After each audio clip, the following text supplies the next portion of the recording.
you want to be really intentional about your chosen markets. You want to make sure that that marketplace is big enough for your aspirations. And as an agent, the type of market that you choose depends on the type of ways that you're going to generate leads and the people that you're going to get to meet. What's really important is to consider your low, average, and high-end sale price, because ultimately those people that are buying the high-end properties are maybe selling the average sale price. And those people that are actually selling the average sale price, maybe the people that are buying that are coming from the lower end, so that is actually generating you more leads. And maybe some of the people that are buying the low-end properties actually have high-end properties to sell because they're investors or landlords. Now this is such an important part because as your career develops, maybe you're going to start out in the lower price ranges and step it up into the medium price ranges to then get into the high end. But it's really important that you start in the marketplace that you want to end up in.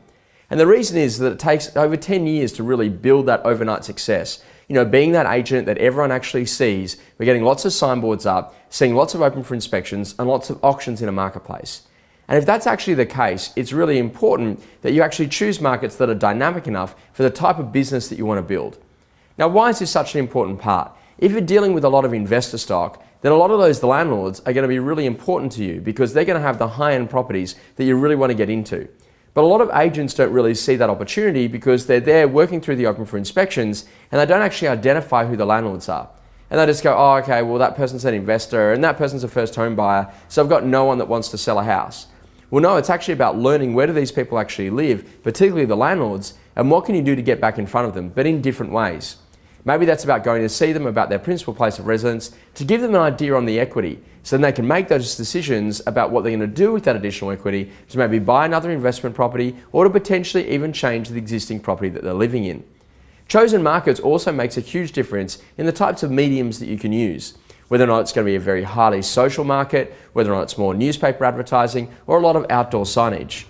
One of our clients recently held what they called an investor forum, and they went through all of the landlords on their database and they invited a whole heap of first-time landlords. And in that they had a conversation with them about what it's like being a first-time landlord, any challenges they might have had, and what it was kind of like as an experience.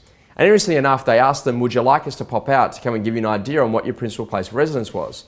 Now, the interesting thing about it is that initially there was a whole heap of, oh no, that's just because you want to try and sell our house.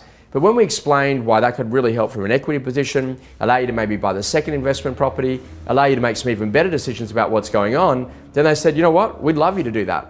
And with 25 people in the room, we actually booked 25 market appraisals. So the whole idea here is that you've got to start thinking that lead generation is shifting and changing. If you're dealing more in the houses market than in the apartments and units market, one of the great opportunities is that nearly every person who buys a house, purely based on the average sale price, actually needs to have something to trade in order to buy it. So you've actually got a business that actually naturally works on trade-ins.